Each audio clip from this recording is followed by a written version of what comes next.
كائنات فضائية بتهجم على الأرض علشان تسيطر على مصدر طاقة نادر، وبتبقى مدينة واحدة بتحاول تدافع عن البشرية. فبينضم شاب لوحدة دفاعية وبيحاول يثبت نفسه وسط الحرب، لكنه بيقع في غرام القائدة بتاعته. ده اللي هنشوفه في ملخص فيلم النهاردة. يا ريت تدعمنا بلايك، ولو أول مرة تشوفنا تشترك في القناة. يلا بينا.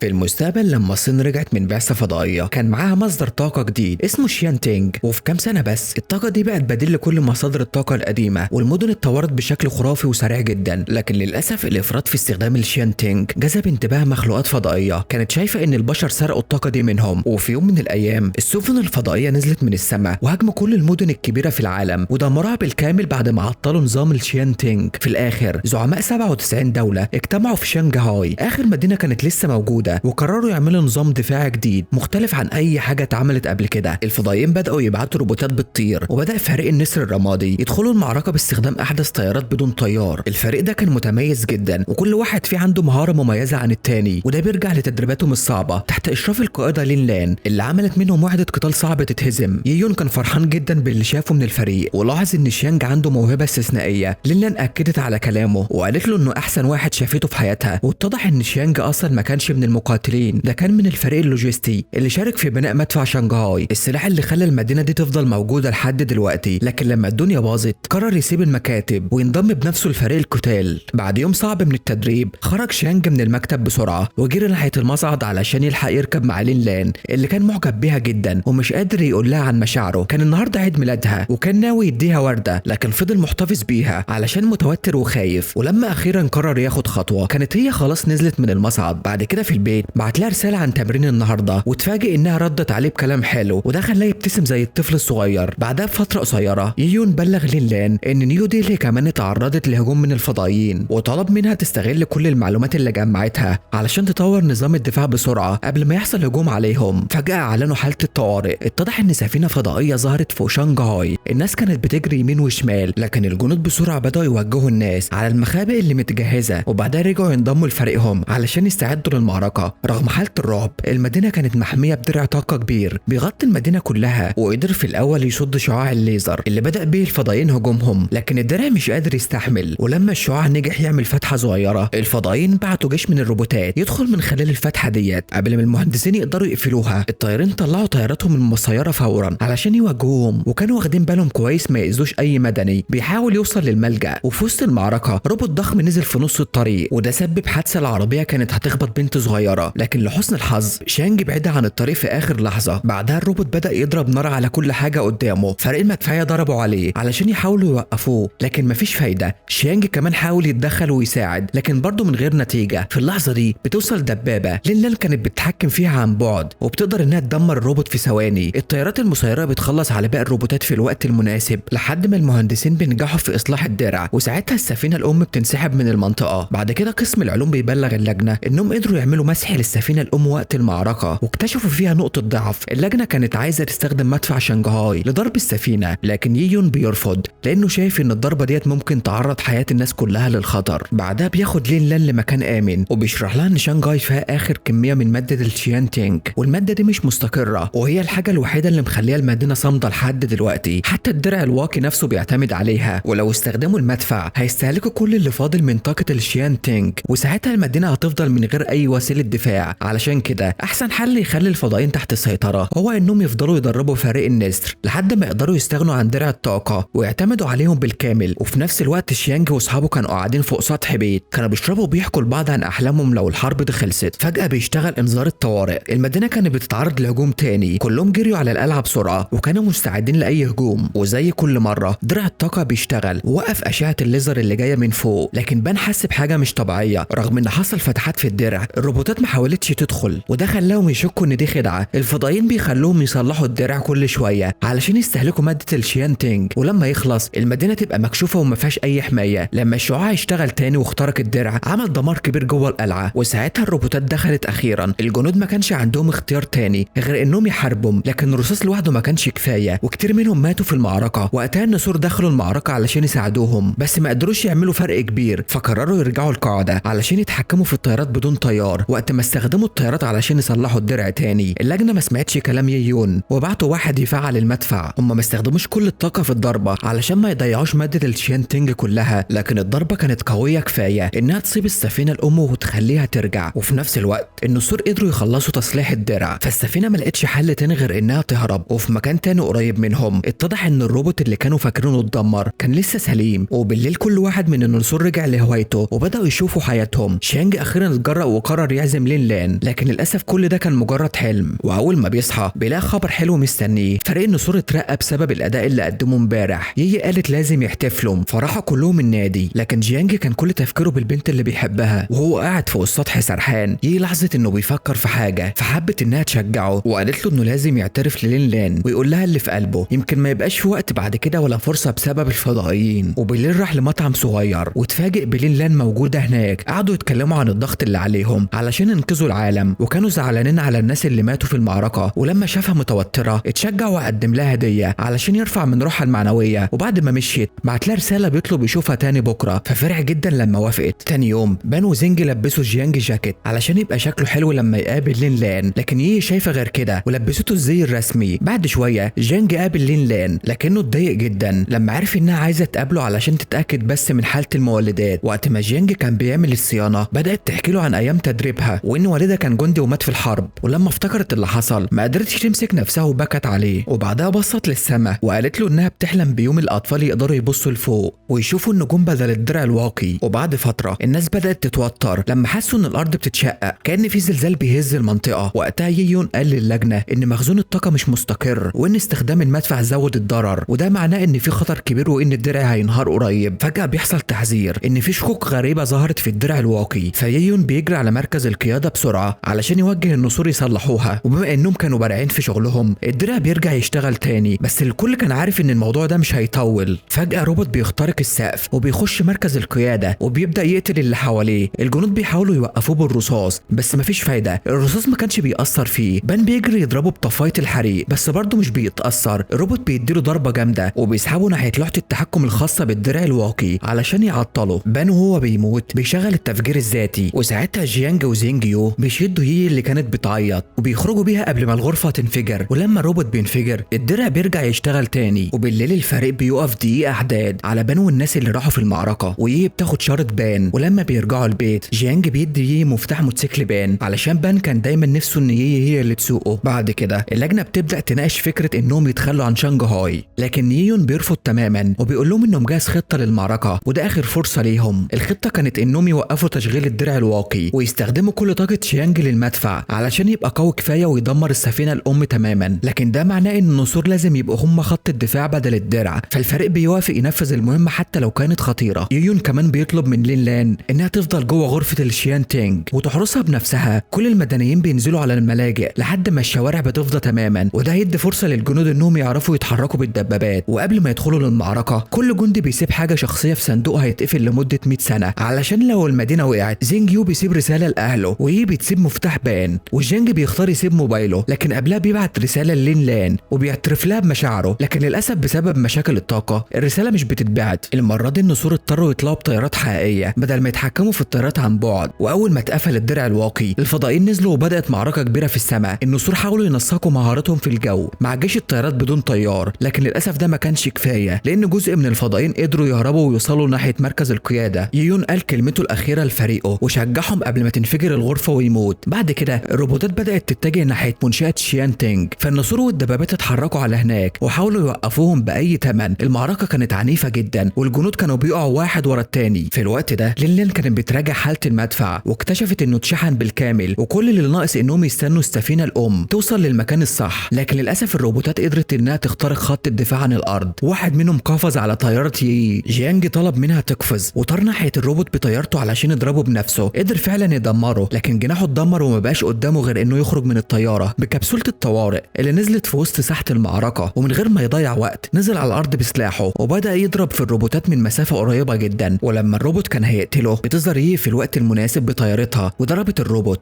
يي نزلت هي كمان المعركه برجليها وكانت مصممه انها تنتقم لموت بان. في الوقت ده زينجيو كان بيطير ناحيه السفينه الام علشان يحاول يوجهها لمكان المدفع، لكن الروبوتات كانت محوطاه من كل ناحيه وكان محتاج مساعده. يي رجعت تجري بسرعه على مركز القياده، ولما افتكرت بان استخدمت قنبله يدويه وقدرت تدمر عدد كبير من الروبوتات مره واحده، لكنها ضحت بحياتها. جيانج بيطير دلوقتي بطياره يي وبينضم لزينجيو في الجو، واخيرا واخيرا السفينه الام بتتحرك، فالمدفع بيضرب على طول وبيحصل انفجار ضخم جدا بيهز المدينه كلها وبيكسر مباني حواليه. لكن لما الدنيا بتهدى كل الناس بيتصدموا لما بيكتشفوا ان الضربه فشلت، لان الروبوتات كانوا مستعدين وضربوا نار علشان يحموا السفينه الام. الامل بيبدا يضيع، لكن لين بتفتكر ان يون خلى المدفع يستخدم طاقه الدرع لان قدامهم فرصه اخيره ويقدروا يضربوا تاني، لكن المره دي باستخدام اخر نقطه من طاقه التشيانتينج، وده معناه ان المدينه هتبقى من غير اي حمايه والارض ممكن تغرق بالكامل. ورغم الخطر بياخدوا القرار والمدفع بيبدا يشحن من تاني، وزينج يو وجيانج بيحاولوا يحموا المكان باي طريقه، لكن روبوت بيقدر يتسلل جوه منشاه التشيانتينج وبيبدا يقتل اي حد قدامه. كل المباني كانت بتقع والارض بتبدا تغرق وبتسحب الروبوتات معاها. وفي اللحظات الاخيره لين بتقول كلمتين من قلبها قبل ما تموت، وكلامها بيكسر قلب شيانج وبيخليه يبكي من غير ما يقدر يوقف دموعه. الموضوع اتعقد اكتر لما الجنود بيكتشفوا ان نظام توجيه المدفع اتعطل بسبب الغرق. جيانج بيقول لهم يفتحوا الجهاز اللي بيشتغل بالاشعه تحت الحمراء ويثبتوه في مكانه علشان هو يقدر يوجه الضربه بنفسه. زينج يو بيطير قدامه علشان يفتح له الطريق ويشيل من قدامه اي خطر. الروبوتات بتقع في الفخ وبتجري وراه، وفي اخر لحظه زينج يو بيفجر نفسه وبياخدهم معاه. دلوقتي السفينه الام بقت من غير اي حمايه وجيانج بيطير ناحيتها على طول، بيبقى هو الدليل اللي هيوجه المدفع. وفعلا المدفع ضرب الشحنه الاخيره وسببت في تدمير السفينه تماما وبتنتهي كل حاجه للابد. ومع مرور الايام بدات شنغهاي تتبني تاني من جديد، لكن المره دي بالتكنولوجيا العاديه بدل ماده التشيانتينج اللي خلصت. بعدها بنكتشف ان شيانج نجي في اللحظه الاخيره لما طلع بالكبسوله قبل ما المدفع يضربه وترقى بسبب شجاعته. ورغم كده كان لسه مشغول بفريق النسور وبالذكريات اللي كان بيعيشها معاهم، وبيحب يروح الاماكن اللي كانوا بيقعدوا فيها زمان. وفي ليله من الليالي راح المطعم اللي كانوا بيحبوه وجاله واحد من زمايله ومعاه الصندوق اللي كان جيانج سايب فيه تليفونه، ولما فتحه اكتشف ان الرساله اللي اعترف فيها بحبه اتبعتت في الاخر للين لان، فعينه دمعت وبعت لها رساله اخيره وقال لها فيها انها تنام كويس. فبيظهر ذكريات لما جيانج قرر ينضم للجيش، وكان وقتها لين لان واقفه معاه وبتشرح له ازاي يملى الاستماره. ومن اللحظه ديت قلبه اختارها، وعلشان اختار يبقى في القلعه، وكل حاجه بدات من وقتها. وهنا بينتهي فيلمنا. لو عجبك الملخص ما تنساش تعمل لايك وتشترك في القناه وتفعل زر الجرس علشان يوصل لك كل جديد. سلام.